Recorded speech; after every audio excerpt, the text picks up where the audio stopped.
ज्ञान की किताब 1 में आपका स्वागत है। महालक्ष्मी ने क्यों धरा बेल वृक्ष का रूप? शिव ने क्यों माना बेल वृक्ष को शिव स्वरूप? तो चलो देखते हैं।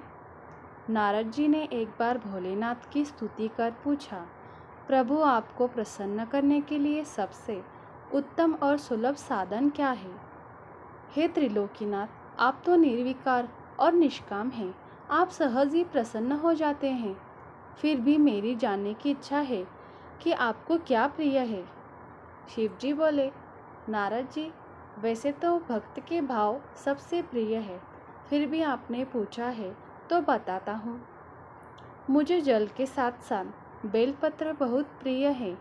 जो अखंड बेलपत्र मुझे श्रद्धा से अर्पित करते हैं, मैं उन्हें अपने लोक में स्थान देता हूँ।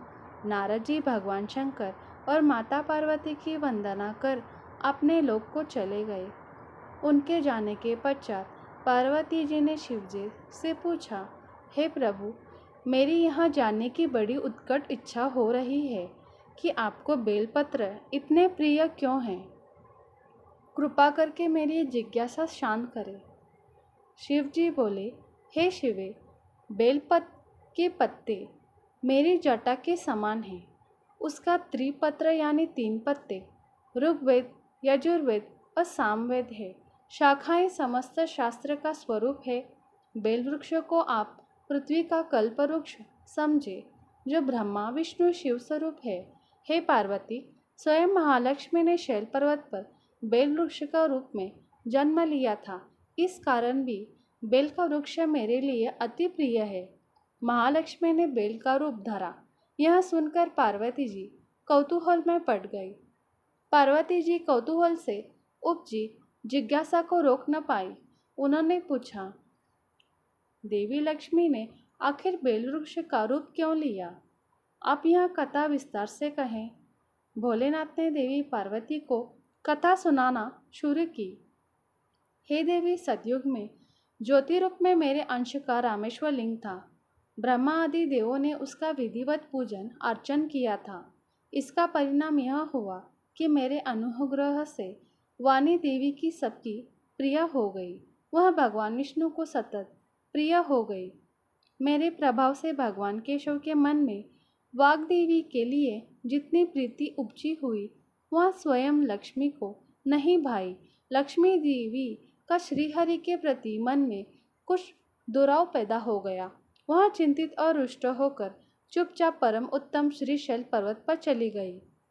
वहाँ उन्होंने तप करने का निर्णय किया और उत्तम स्थान का चयन करने लगी। महालक्ष्मी ने उत्तम स्थान का निश्चय करके मेरे लिंग विग्रह की उग्र तपस्या प्रारंभ कर दी। उनकी तपस्या कठोरतम होती जा रही थी। हे परमेश्वरी, कुछ समय बाद महालक्ष्मी जी ने मेरे लिंग विग्रह से थोड़ा ऊर्ध्व में एक वृक्ष का रूप धारण कर लिया। अपने पत्तों और पुष्प द्वारा निरंतर मेरा पूजन करने लगी। इस तरह महालक्ष्मी ने कोटि वर्ष तक घोर आराधना की। अंततः उन्हें मेरा अनुग्रह प्राप्त हुआ। मैं वहां प्रकट हुआ और देवी से इस घोर तप की आकांक्षा पूछकर वरदान देने को तैयार हुआ। महालक्ष्मी ने मांगा कि श्रीहरि के हृदय में मेरे प्रभाव से वाग्देवी के लिए जो स्नेह हुआ है, वह अब समाप्त हो जाए। शिव जी बोले, मैंने महालक्ष्मी को समझाया कि श्रीहरि के हृदय में आपके अतिरिक्त किसी और के लिए प्रेम नहीं है।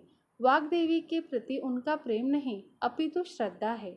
यह सुनकर लक्ष्मी जी प्रसन्न हो गई और पुनः श्री विष्णु के हृदय में स्थित होकर निरंतर उनके साथ विहार करने लगी। हे पार्वती, महालक्ष्मी के हृदय का एक बड़ा विकार इस प्रकार दूर हुआ था। इस प्रकार हरिप्रिया उसी वृक्ष रूपम में सर्वदा अतिशय भक्ति से भरकर यत्नपूर्वक मेरी पूजा करने लगी। हे पार्वती, इसी कारण बिल वृक्ष का उसके पत्ते, फल फूल आदि मुझे बहुत प्रिय है। मैं निर्जन स्थान में बेल वृक्ष का आश्रम लेकर रहता हूँ। बेल वृक्ष को सदा सर्वमति, तीर्थमय एवं सर्वदेवमय मानना चाहिए। इसमें तनिक भी संदेह नहीं है। बेलपत्र, बेल फूल, बेल वृक्ष अथवा बेल काष्ठ के चंदन से जो मेरा पूजन करता है, वह भक्त मेरा प्रिय है। बेल वृक्ष को शिव के समान ही समझो। वह मेरा शरीर है। जो बेल पर चंदन से मेरा नाम अंकित करके मुझे अर्पण करता है, मैं उसे सभी पापों से मुक्त करके अपने लोक में स्थान देता हूँ। हे देवी, उस व्यक्ति को स्वयं लक्ष्मी जी भी नमस्कार करती है जो बेल से मेरा पूजन करते हैं। जो बेल मूल में प्राण छोड़ता है, उसको रुद्र देह प्राप्त होता है। मेरी पूजा के लिए बेल के उत्तम पत्तों का ही प्रयोग करना चाहिए। तो ऐसे ही ज्ञान भरे वीडियो पाने के लिए ज्ञान की किताब 1 को लाइक करें, शेयर करें, कमेंट करें और सब्सक्राइब करें। धन्यवाद।